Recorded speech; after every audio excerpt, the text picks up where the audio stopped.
Current market status. Market closed.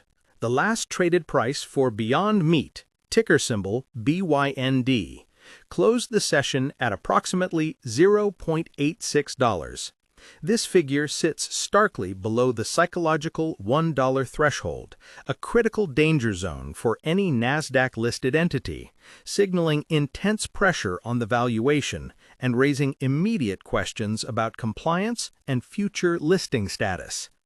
While the expectation for many retail traders looking at a stock trading under $1 is often the hope for a quick dead cat bounce or a bargain bin accumulation play, the reality for Beyond Meat is significantly more complex and financially engineered.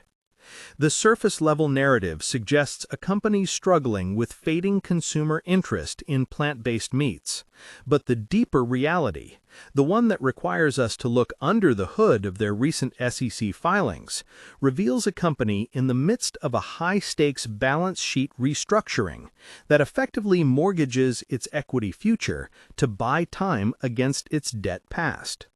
We are not just looking at a sales slump. We are looking at a fundamental alteration of the company's capital structure that was confirmed just days ago. On November 19, 2025, stockholders approved a massive increase in authorized shares, a move that theoretically allows the company to flood the market with new equity to satisfy bondholders. This is the classic tension between the buy-the-dip mentality seen in rampant Robinhood stock trading discussions and the cold hard math of dilution that institutional platforms like Interactive Brokers highlight in their risk assessments. To understand why this price point of $0.86 is so pivotal, we have to look at the immediate catalyst. The company recently reported its Q3 2025 financial results, and the market reaction has been a mixture of fatigue and fear.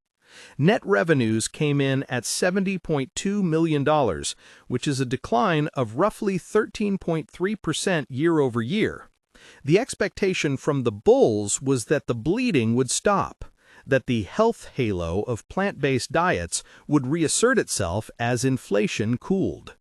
The reality, however, is that the consumer has largely voted with their wallet, drifting back to traditional animal proteins or cheaper alternatives. But the revenue drop is not the scariest part of this story. It is the balance sheet gymnastics. Beyond Meat has engaged in an exchange offer for its convertible notes due in 2027, effectively pushing that debt obligation out to 2030. On the surface, kicking the can down the road sounds smart. It gives them 5 more years to figure things out.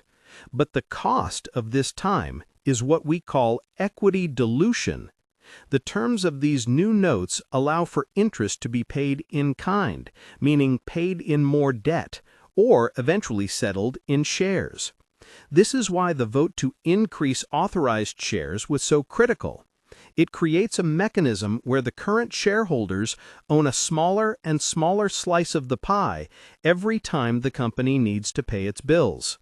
When you compare this to the stability you might find in Fidelity mutual funds or the automated safety of Schwab Intelligent Portfolios, BYND represents a speculative venture that borders on a binary option: survival or restructuring.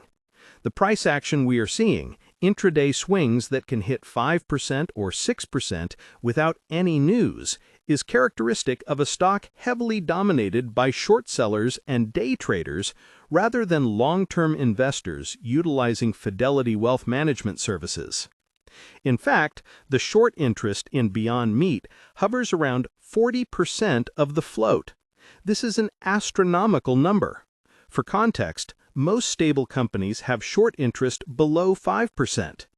When 40% of the available shares are sold short, it creates a coiled spring effect. If the company announces even a shred of positive news, perhaps a new partnership or a sudden spike in sales, those short sellers rush to cover their positions, buying back the stock and driving the price up vertically. This potential for a short squeeze is likely what keeps the Robinhood app active with BYND speculation, even as the fundamentals deteriorate. Let's pause for a second. I want to hear your take on this specific setup. Comment below how many shares of Beyond Meat you currently hold, or if you think the company is a prime candidate for a buyout by a major food conglomerate. Do you see this sub-$1 price as a trap or a lottery ticket? Now, let's widen the lens to the operational reality. Beyond Meat is not just a stock ticker. It is a manufacturing business with real costs. They deal in pea protein, supply chains, and shelf space. The expectation was that they would achieve price parity with beef, that eventually a Beyond Burger would cost the same as a ground beef patty. The reality is that they have not achieved the economies of scale necessary to make that happen profitably while maintaining their margins. In Q3, they reported a gross margin of 10.3%, which is remarkably thin for a packaged food company.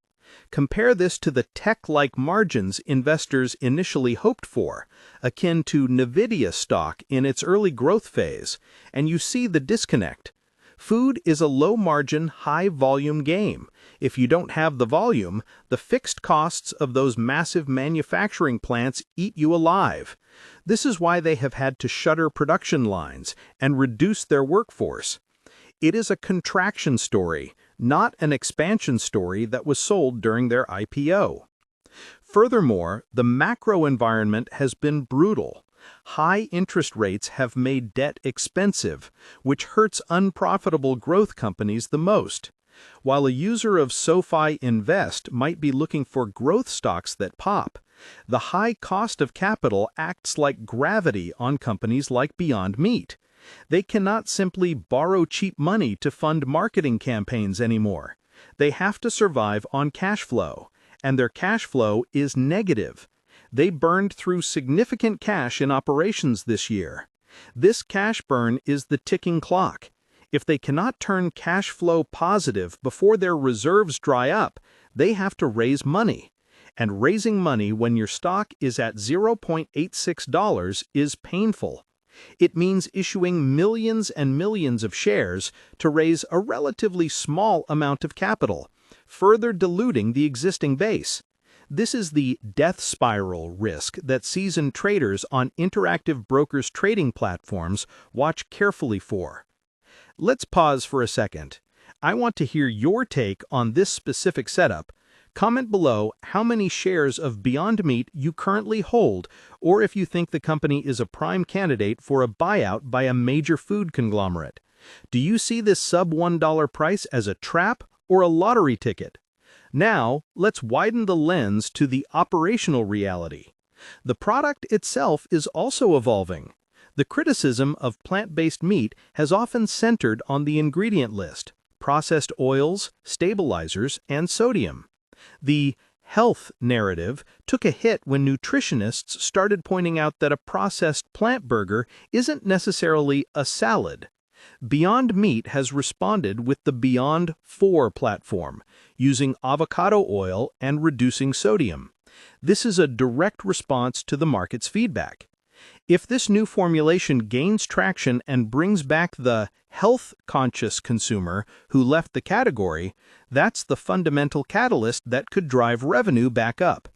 The launch of the Value Pack in Canada is also strategic. One of the biggest barriers to entry for consumers is price.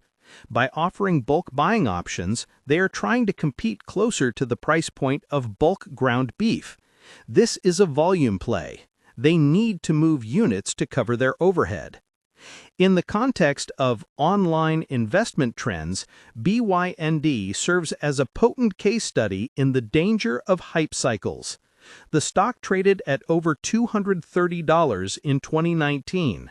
To see it at $0.86 is a destruction of capital that is hard to comprehend for new investors. It reminds us that a good product, and the burgers are objectively popular among a specific demographic, does not always equal a good stock. The valuation at the IPO priced in a world where everyone stopped eating beef. That world did not materialize. The valuation now prices in a world where Beyond Meat might go bankrupt. If the reality lands somewhere in the middle, a world where they are a niche but stable player, the stock creates an opportunity. This is the reversion to the mean concept. As we look toward the next few quarters, the key metrics to watch are not just the headline earnings per share. You need to look at cash flow from operations. Ignore the adjusted EBITDA for a moment. That metric can hide a lot of problems. Cash is truth. If they burn less cash in Q4 than they did in Q3, that is a win. If they burn more, the runway gets shorter. Also, watch the inventory line on the balance sheet. If inventory is rising while sales are falling, that is a disaster signal.